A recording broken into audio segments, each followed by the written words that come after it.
Thank you very much. Thank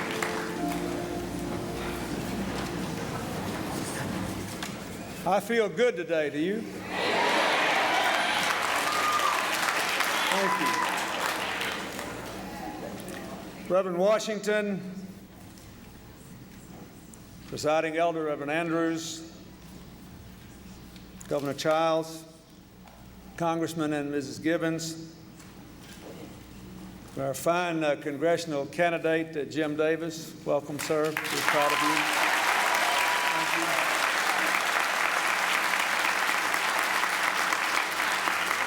you. To my other friends who have joined us in this church today, and to all of you, thank you for making us feel so welcome here in the house of the Lord. Amen. I was sort of tired when I came in, and I got into this music, and then we started singing about the little shack by the railroad track. And I said, a lot of us in this house of God have lived in a little shack by the railroad track. And we did have a good time. My grandfather used to joke with me that if we didn't have any better sense than to know we were poor, we could have a good time. And we're having a good time today.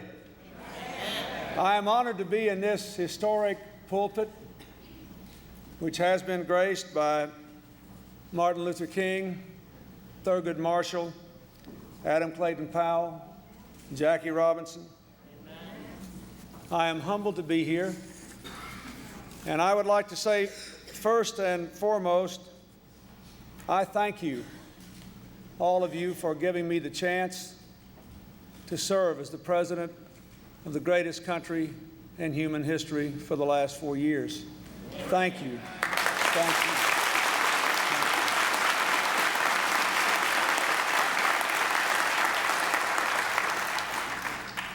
you. In just 2 days, all of us together will go to the polls to select the last president of this unbelievable 20th century, the century of the Civil Rights Movement, the century of 2 great world wars and the Great Depression, the century of the Cold War, a century of more bloodshed than any in history, but a century of remarkable progress as more and more people move toward the realization that all of us are created equal in the eyes of God, are entitled to live as equals in the eyes of God.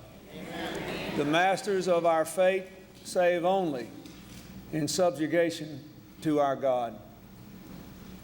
And with a vast new century stretching before us, we know that the world is changing in ways we cannot fully understand.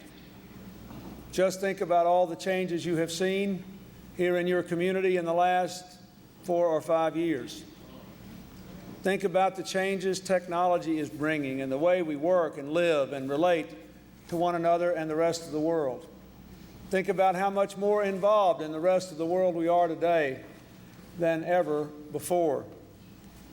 We have a decision to make that goes way beyond the vote on Tuesday. And frankly, it goes way beyond Democrats and Republicans, way beyond even the choice for president. It goes far out into the future and deep into the human heart. We have to decide as a people how we're going to keep walking into that 21st century. And whether we will say to each other, you're on your own, or we're going to build a bridge together so that everyone has the tools to make the most of his or her own life.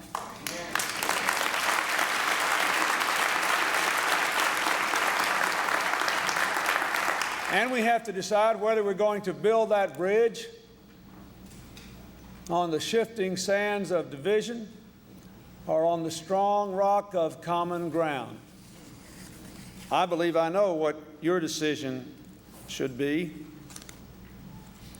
I was so glad to hear that wonderful passage from John about the Pool of Bethesda. When I went to the Holy Land for the first time 15 years ago, I was looking for the Pool of Bethesda, because it's a great remembrance that when the angel roiled the waters and made it possible for people to go there and find healing power, Jesus thought the healing power ought to be given even to the one who could not even get to the pool. No one was left out. Even the one who could not even get to the pool was given the healing power of the Spirit. That is a lesson for us. When people tell me, well, some people just aren't going to make it, I say that's true, but it ought to be their fault, not ours. It ought to be their fault, not ours.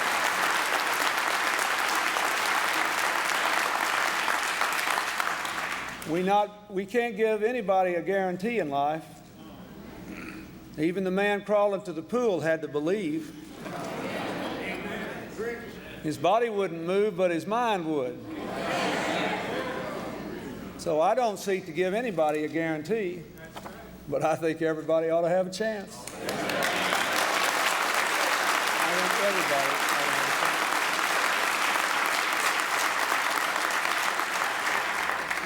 a chance. You know, after the events of the last week, when we are divided, we defeat ourselves.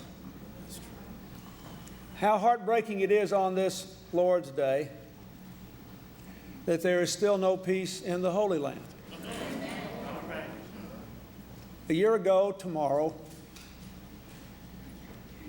the Prime Minister of Israel was murdered by one of his own people because he sought to bring peace to the Holy Land. The place where the three great religions of the world that believe we are all created by one God. All of us and all of our differences are created by one God.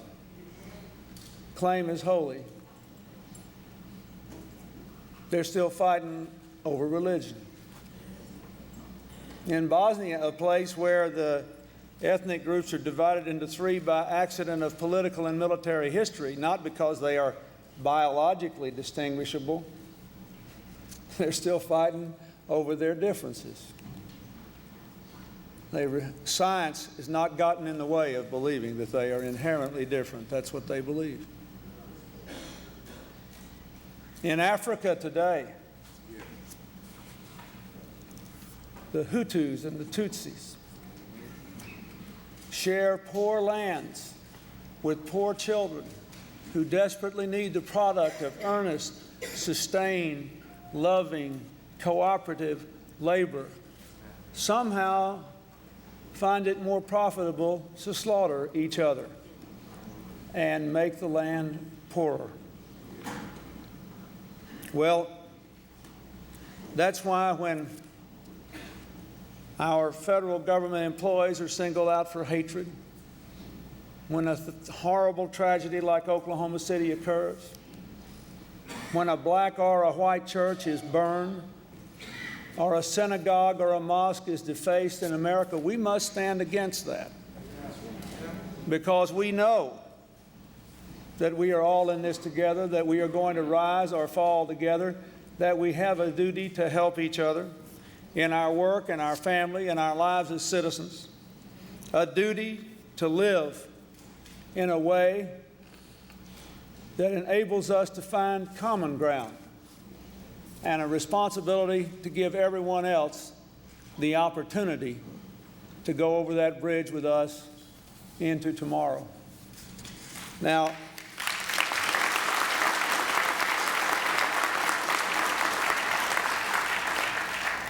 President Lincoln once paraphrased Jesus' sermon in St. Matthew when he said, "The house divided against itself cannot stand." I didn't have time to go back and read it today, but I believe that the whole verse says a city and a house divided against itself cannot stand. not Tampa, not St. Petersburg, not Washington, D.C., not the United States of America. 4 years ago, when I asked for this job, I was worried because our people were divided and dispirited, and as a result, we were not doing together what we should have been doing to lift our economy or deal with the whole array of problems plaguing our society and robbing so many of our children of their futures. Now, I know I am preaching to the choir today, but in the next 2 days, we need the choir to preach.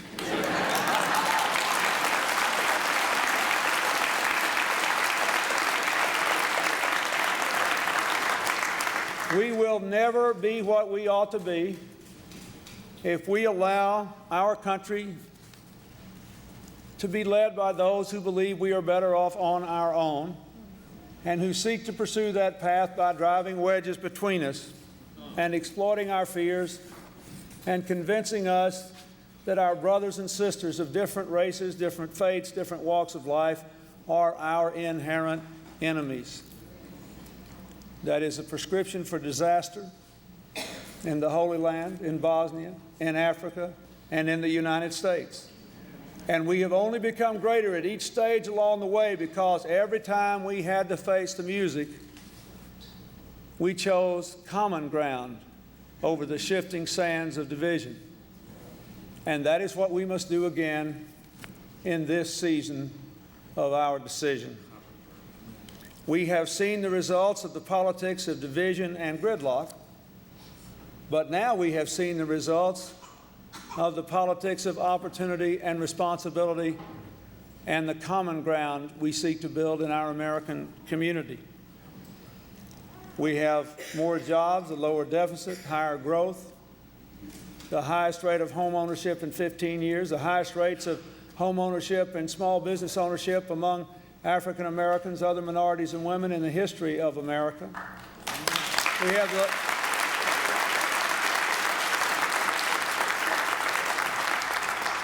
it turns out giving everybody a chance, not a guarantee, but a chance, is good for the rest of us.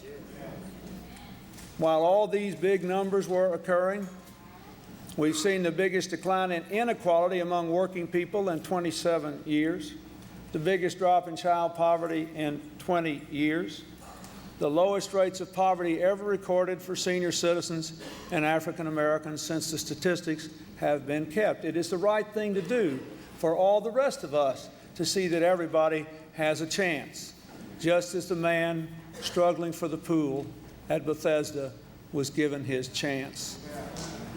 We are seeing the benefits of greater responsibility. The welfare rolls are down. The crime rate is at a 10-year low.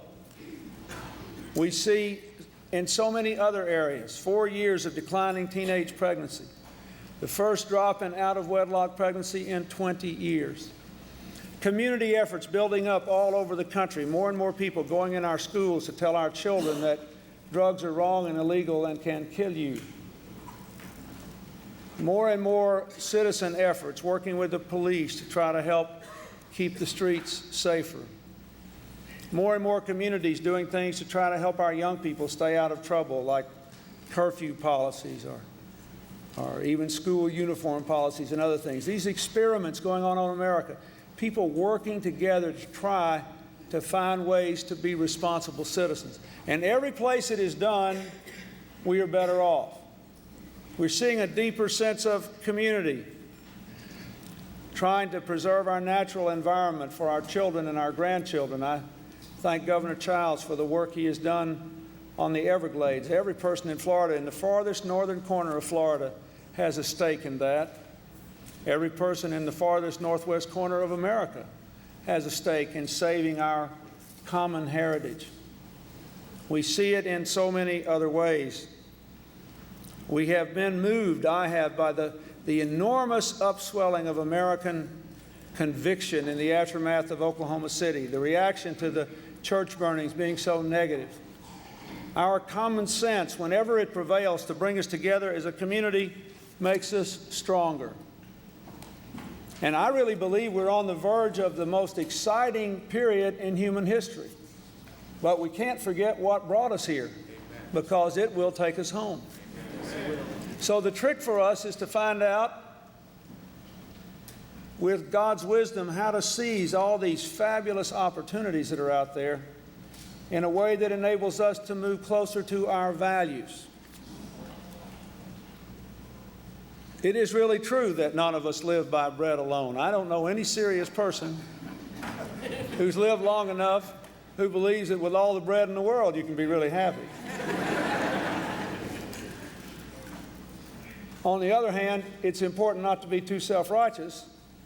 I always say one of my rules of politics is whenever you hear a person standing on a corner screaming, "This is not a money problem," sure as the world, he's talking about somebody else's problem, not his. So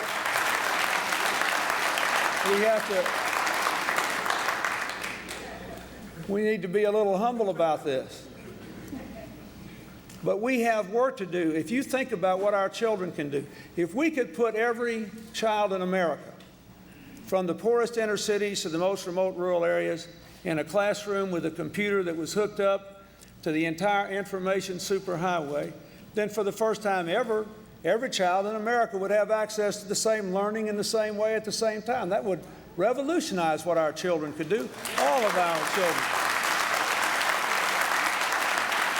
If we could put 1 million citizens together with 100,000 more police and walk the blocks together, we could have not 4 years, but 8 years of declining crime, and all of our children could feel safe on their streets and in their schools and their neighborhoods.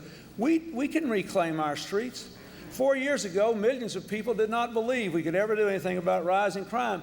Now we have no excuse. We know we can bring it down for 4 years, but we know we have to have about 4 more years before it'll be tolerable to live in still a lot of our places. But we can make our streets safe again. We know that, but we'll have to do that together. And we can do that in the future. We know that we're breaking down the frontiers of ignorance in so many ways that will help us to cure cancer, that will help us to find ways to grow our economy while we improve our environment, that will help us to find ways to create jobs for people who've never been able to get them before. But we have work to do. I signed a law that says that everybody on welfare who's able-bodied will keep getting health care and food and child care if they go to work. But if they're able-bodied, they got to trade the welfare check for a paycheck in 2 years. That's the law. Now,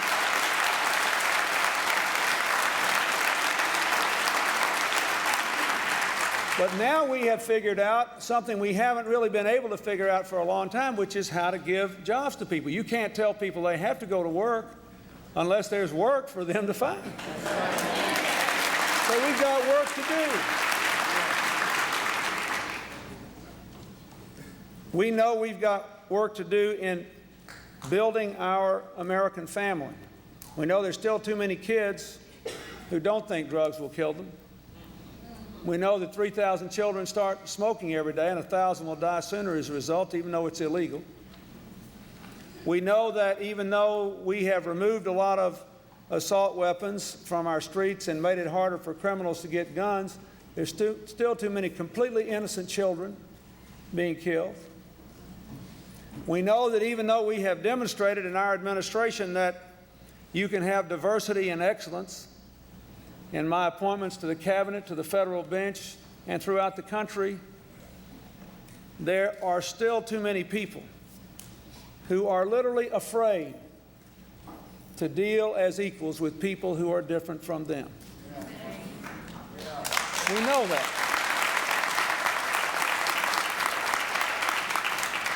We know that there are still too many white people who wouldn't feel as comfortable as I do sitting in this church today. And that's wrong.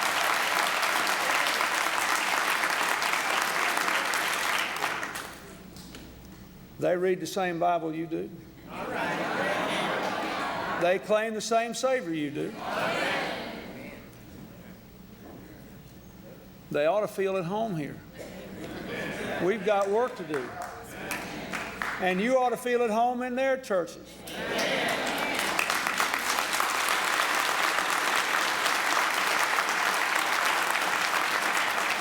So I say to you, we have work to do. Our best days are still ahead.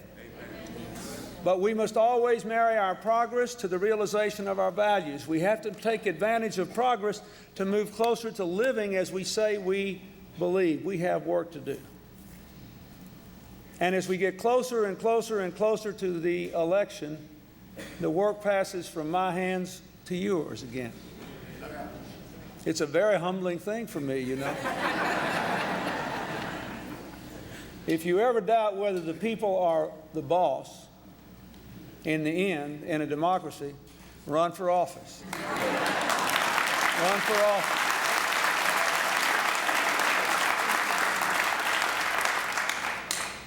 Even the president is a hired hand trying to get a contract renewed. It's a humbling thing. There is a power in freedom that you cannot underestimate. We take it for granted. You know, now, in the last few years, for the first time in all of human history, more people are living in democracies on the face of the earth than dictatorships. It's the first time in all of human history, just in the last few years.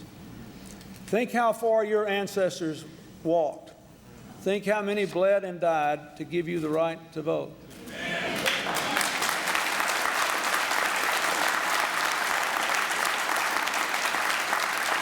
And think what a blessing it is that you are anchored in what you believe and that you are not subject to the wild winds that often blow through the airwaves at election time.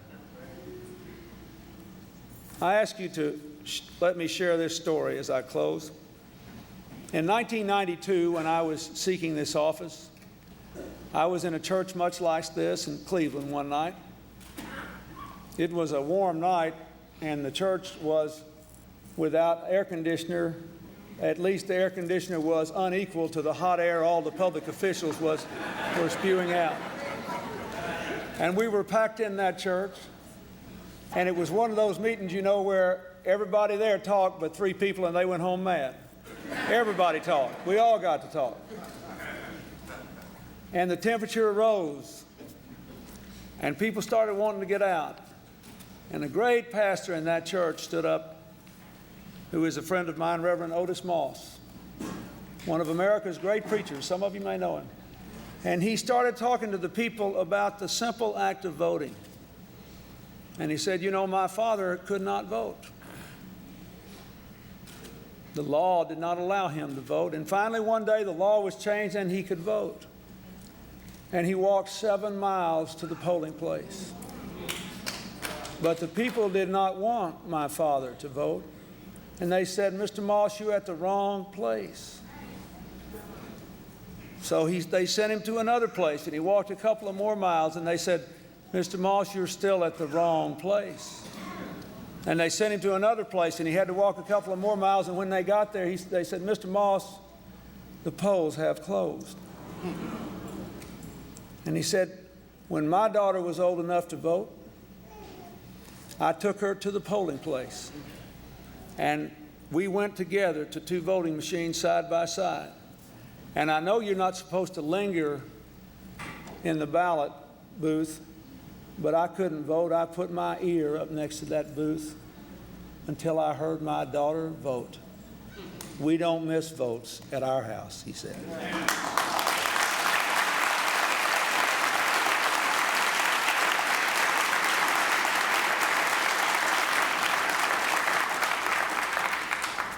This is the day that the Lord hath made. Let us rejoice and be glad in it. And let us remember that here on earth, God's work must truly be our own. We have work to do, but if we do it, and if we remember, like Jesus, even the man who could not reach the pool at Bethesda, we will all go forward on that bridge to the 21st century together. Thank you, and God bless you.